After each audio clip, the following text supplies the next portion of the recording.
Hello and welcome to the Mind Springs podcast with me, Alistair Appleton. I hope you enjoy what you hear, and if you'd like to find out more about us, then visit mind-springs.org.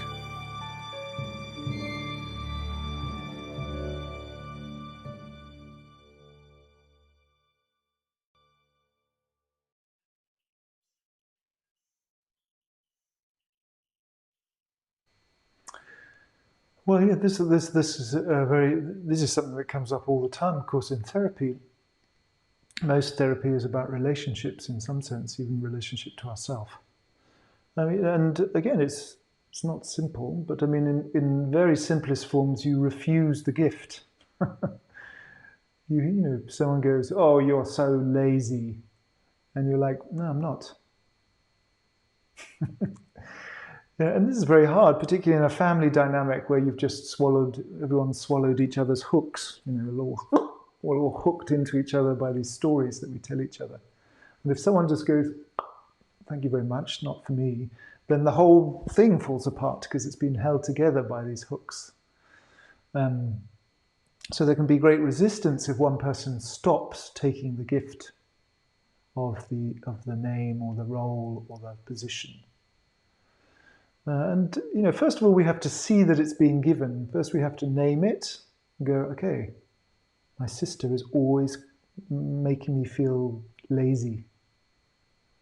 And my mother did that before me. And then my boss does it. And that's something I find that everybody thinks I'm lazy. And then you're like, maybe I think I'm lazy and that I then project that onto other people. This is one possibility. You know, that the story that people give you, they're not actually really giving you, because most people, we think that everybody's thinking about us all the time. We think that all, you know, our enemies are constantly plotting to do us down, and our loved ones are constantly worrying about us and thinking about us. But the truth is, they're not. They're all worrying about themselves, and they're not really thinking about you at all. You know, it's a sort of grandiloquence or grandiosity we have that everybody is obsessed with us and worried about us and thinking bad thoughts about us and dwelling on the terrible thing we said or the terrible thing we did. But the truth is they're not. They're all doing the same thing about other people. But, you know, the chances are that, you know, maybe once or twice your sister says that you're lazy in your life, but you just assume that she's always thinking you're lazy. And we can just let that go. Once we name it, once we see the kind of almost silliness of it, we can let it go. And then there are occasions where people are, you know, in difficult codependent relationships where people are locked into that, you know, inside a relationship where, you know, the person needs you to be lazy so that they can be judgy. And that's harder, of course.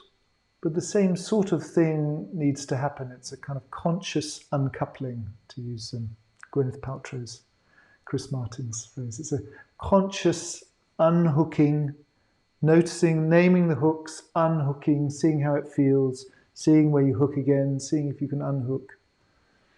But the important thing is not to blame the other person.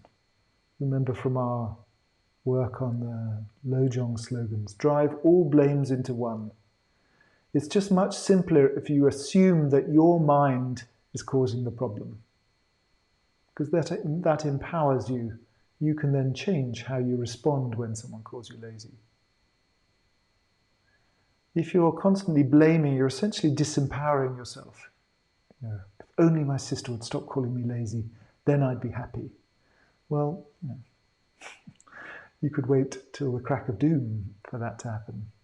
Much better to say is, okay, I'm assuming that actually I think I'm lazy and I project that onto everyone else. So I'm going to stop thinking I'm lazy and then see what happens. By driving all blames into one, by taking the initiative or assuming that the power to change things lies in your remit, not in someone else's, then you empower yourself.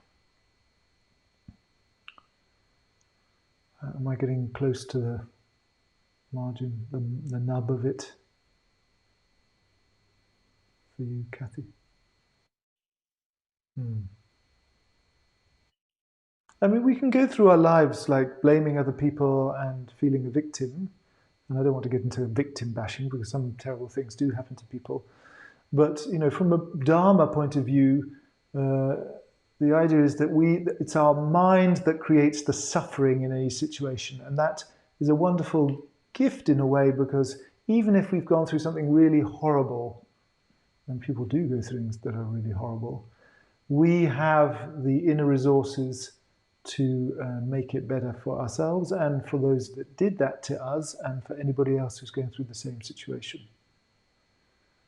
But that requires a lot of self-awareness and knowledge of the mind and how the mind works, which again is why we practice.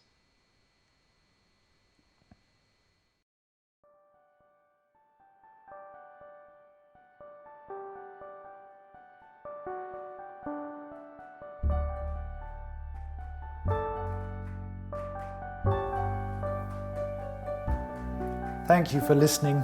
And if you'd like to join our live sessions, you can at mindsprings-practicespace.org. Also, if you feel inspired to give us a review or a rating, we'd really appreciate it. It helps other people find us.